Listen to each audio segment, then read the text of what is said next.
Magsisimula ka pa lang ba sa cycling?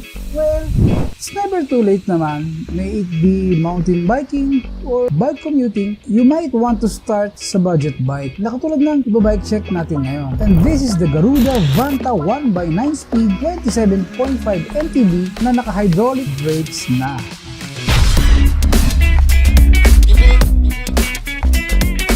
What's up mga kabakbakan? Isa ito sa budget bike na nakita ko sa bike park. Maybe there are of lower price, but I think sulit na din ito for its price point. Neon colors na din that makes it more visible sa kalsada if you are to bike commute with it. And for light race naman, I think kaya-kaya naman ito, no? Naka one by na rin siya, so no need to worry much about shifting. So ready ka na ba? Let's get a closer look of some of the specs na. Bakbaka! And as always, let's start from its frame. Sa kanyang frame ay naka-Garuda Vanta aluminum alloy na internal cabling na. Makinang yung kulay niya. And for me, the design is not so loud naman. Sakto lang din yung logo niya at yung kanyang branding. Check na rin natin yung kanyang tire clearance. Sa fork naman ay pinahiran natin ng kaliwat kanan. So, mayroon siyang manual lockout. As usual, yung tire clearance na rin, no? For other purposes that you may use it. Punta naman tayo sa ating quick facts. Quick facts. Alam mo ba ang pagpili ng tamang pattern ng thread sa gulong para sa iyong XC mountain bike ay maaaring gumawa ng lahat ng pagkakaiba sa iyong pagsakay? Sa isahin natin. Una, ang low profile threads. Ang mga gulong na ito ay may maliit, malapit na space knobs. They offer low rolling resistance. Perfect sa bilis sa mga hard packed trail. However, they provide less grip in loose and muddy conditions. Sunod naman yung intermediate threads. Ang mga ito ay may katamtamang laki. Bahagyang may pagitan sa mga knob, providing a balanced performance. Mahusay ito sa mga mixed terrain, offering a good rolling resistance and traction on varied surfaces. For more challenging conditions, we have aggressive threads. Natatapok naman ito yung malalaki at malalawak na space knobs. They deliver high grip sa loose o maputik o malambot na mga kondisyon.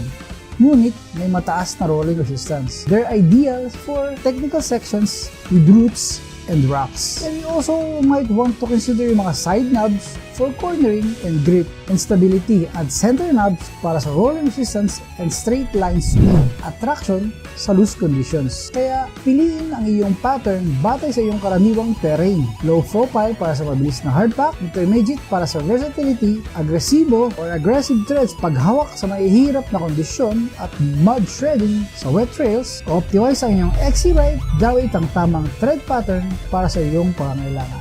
At yan ang ating quick facts. Oops! Patalastas muna. Sa mga naghahanap ng resort sa Laguna, you can check on Sun Bella Resort and Sun Lane Resort.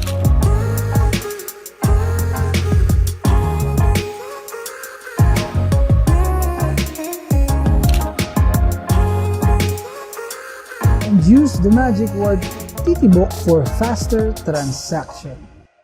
So tuloy man tayo sa kanyang cockpit. Sa kanyang cockpit ay naka Yomeg aluminum alloy handlebar, stem at saddle. Next naman yung kanyang drivetrain. Sa kanyang drivetrain ay naka Garuda alloy crank na 34 teeth. Naka 1x nga siya so wala siyang FD. Naka L2A5 RD na 9 speed at may cogs na 11:32 teeth na ratio na 9 speed niya at L2A5 9 speed na shifter. For the tires and rims, naka double wall alloy rim siya. Yung tires naman niya is Compass na 27.5 by 2.1 at ang brand ng kanyang hub ay Feyafu Feyafu alloy hubs. And lastly, yung kanyang brakes ay naka X-Spark hydraulic brake set. Naka 160mm of rotors sa front at rear.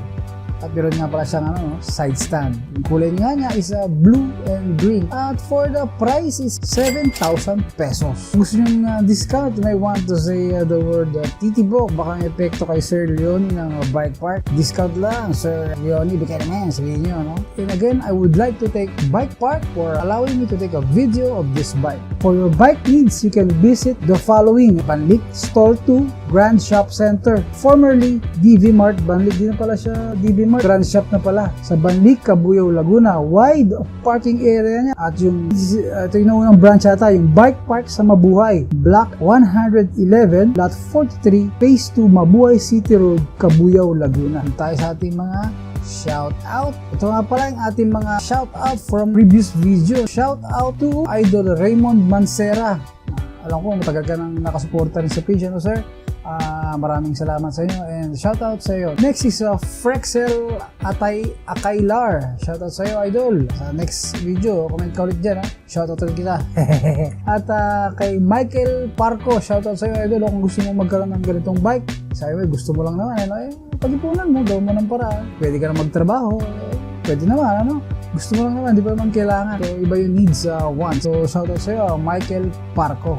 Sa mga gusto mo magpa-shout out dyan, just comment your shout out. Kung may gusto ko yung iba shout out sa ating YouTube or sa ating Facebook, ano, i-shout out natin sa ating next video. And again, that's all for now mga kabakbakan, and I hope to see you on the next video. Nanaka-hydraulic brakes, alam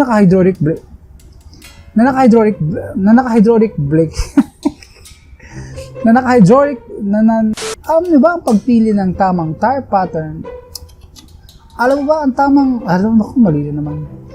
Again, I would like to thank Bike Park for allowing, kung gusto nyo maka-discount, you might want to say the magic word titibok, ano, malay nyo, may epekto kay sir. Ang pangalan ng ayun. 4 minutes na ba yun? 4 minutes na, ano?